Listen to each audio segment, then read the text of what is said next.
Hi, my name is Winsaya, and welcome to my video covering how Age of Wonders 4 made it to Steam's 2023 top sellers list, which is defined by gross revenue. It is in the gold category. We can see it's right here in the gold category, which they defined below as the 13th through 24th best seller between January 1st of 2023 and December 15th of 2023.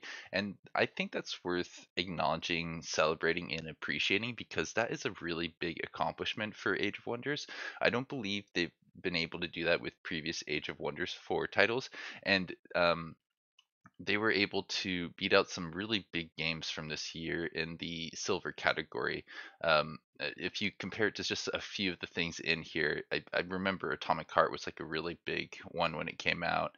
And I remember hearing about Dave the Diver, but like up here, there's games that have far worse reviews. I think the fact that they were able to sell as much as they did and maintain the positive reception that they did is amazing. Because if you compare that to Starfield, Starfield has been just getting terrible reviews recently, and I think that has a lot to do with the fact that people are playing the game over the Christmas break. People who wouldn't have been able to necessarily buy it when the game came out are able to buy it. People who have more time are able to play it, and a lot of people are just seeing how silly and broken and how unfinished the game experience is, and that's just not what you get with Age of Wonders 4.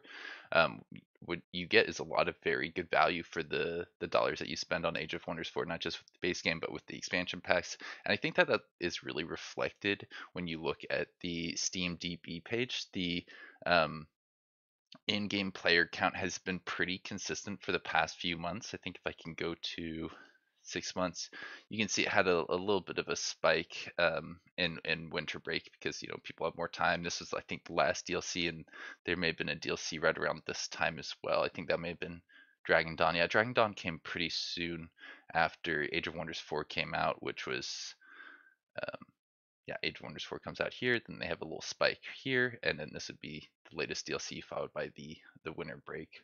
But as you can see, it's maintained a pretty much the same rating, or I guess you can't really see that from this table, but it was around an 80% when the game came out, and it's just gone a little bit down over time. I think that's because people are a little frustrated with the multiplayer experience, or there's some similar things happening in the single player experience that could be polished up, but they keep adding really, really cool stuff to it. And I think there was one other thing I wanted to compare Age of Wonders 4 to here, which is Baldur's Gate 3. It did really, really well. It's got amazing in-game um, player numbers, and its reception is just, it's almost unheard of to have a game that's this well reviewed after so many people put their input in. And I have to say, I think it earned it, but there are some better games out there. Just because this game sold really well doesn't mean it was the best game of 2023 or like even this decade. I preferred Wasteland 3 over Baldur's Gate 3. So if you enjoyed Baldur's Gate 3 and you're looking for something to like scratch that itch, I highly recommend you check out the Wasteland 3 game. And Wasteland 2 is pretty similar. It didn't come out that long ago. It's an RPG. Um, with a lot of ability to play a certain role to like get involved in the world. But yeah, I think that's pretty much everything I wanted to say. Oh, right, I did want to read some of the comments here because I think they kind of highlighted some of the things that I was thinking as well. People are saying that they're happy that they're making money off the release, and that means we're more likely to see continued support. Yeah, I'm really excited for the upcoming DLCs they announced in the roadmap for Age of Wonders 4. I think we got two more that we know of: Primal Fury and maybe Eldritch Horrors or something close to that. I think it has something to do with the psychic units or damage type. So that should be pretty fun. But they could definitely come back to the game and make more DLCs. I believe they said they wanted to see how the game was received. So this indicates to me that they could get more DLCs for years to come. And I believe some other people kind of echoed that sentiment in the comment section here. Yeah, they want to make more things. Um, Really hoping they revisit Planetfall for a sequel. I agree. I think that would be amazing. I don't think they necessarily will, based off of the information we discuss today because this really indicates to them that Age of Wonders 4 fantasy is what people are into, and Planetfall just didn't get received on the same level for I think a number of different reasons. It's kind of like a new entry or a side entry in something people already kind of knew and had expectations for.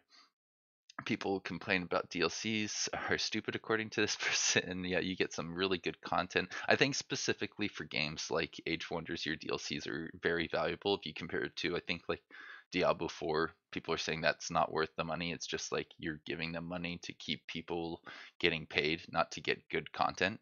Um, and I think that there's a lot of games out there that just kind of release DLC to give their management teams money to support their income.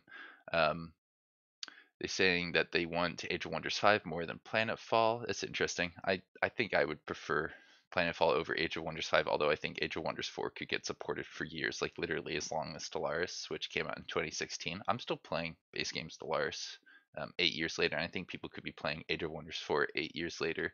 And it was a really good launch. They balanced the game really well. Um, there are definitely there's room for improvement, but that was the case with Stellaris in the first year or so, or really ever since it came out. There was room for improvement. That's why it's continued to stay interesting. They've continued to improve it.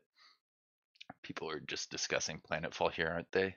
Yeah, and this was people pointing out that it only gets bronze if you don't look at games that came out in 2023. It's in the bronze category if you just look at best sellers, because there's some really old games that sold better than it, like Battlegrounds. It's still in the platinum edition for sales, even though it's an old game that I never hear anybody talk about. Yeah, you'd have to like go down to this section to see other games that are in the bronze category. City Skylines 2 sold a lot better than Age of Wonders 4, but it got terrible reviews. So just being in a higher category, like I talked about earlier, doesn't necessarily mean the game did really well. It just means that it sold really well. So yeah, I think I could wrap up here. There's probably some more interesting things in this comment section below. So if you want to go find them, you can check that out here on Reddit. I'll see you around. Have a good one.